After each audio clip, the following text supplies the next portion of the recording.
Private Flanagan of Fire Team Delta saw on the gauge that it was 50 degrees inside the Vector, and he clocked that Lennox was nearly passed out when he dropped down. "You're burning up, our kid, you're burning up. Look at the state of you, man." Private Dooley removed the boy's helmet. "I'll just hop off the bus and get him a Ribena, will I?" "Shut up, Dooley," Flanagan said. "It's the South Armagh of Afghanistan out there.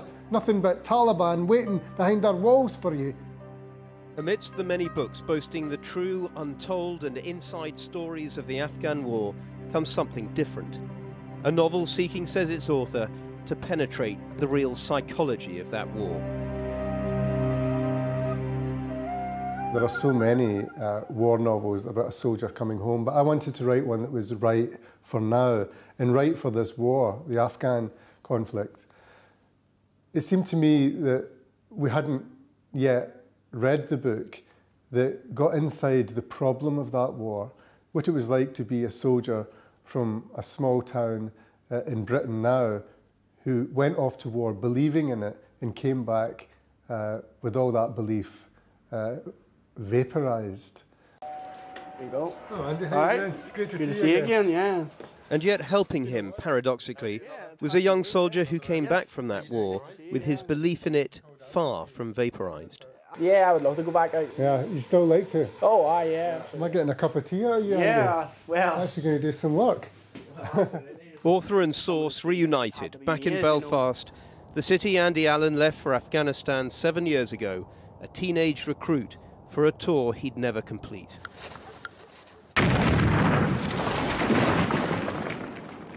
Jesus! Stay still! One fateful step in a Helmand ditch ended it. Footage taken at the time would later feature in the documentary Wounded. We gotta get him out now! You're gonna be all right, mate. You're gonna be okay. The BAFTA-winning film also chronicled the painstaking process of knitting together what was left of Andy Allen's body.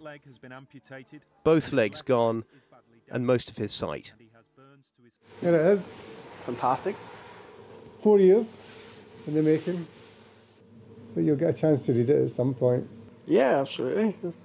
Have to. I look forward to it. Does it feel weird to you to have influenced a character in a book? Yeah, absolutely. Yeah, it's not something you get asked to do every day, is it?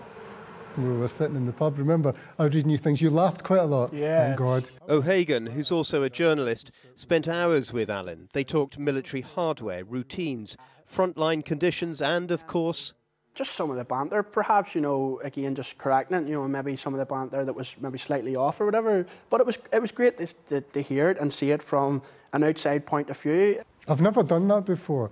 I've never read draft material to somebody who was a source or who was giving me information, but I just felt in this case that he would just put me right immediately.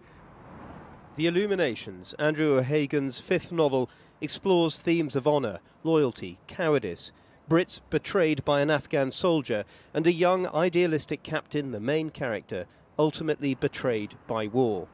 A useless war, argues O'Hagan, whose truths can often be best exposed by a novel, not newsprint.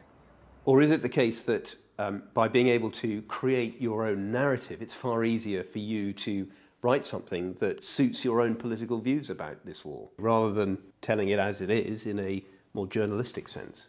I don't think there's any such thing as telling a story as it is. You know, journalists deal in facts, and novelists deal in facts too, but also in truths that the facts sometimes conceal.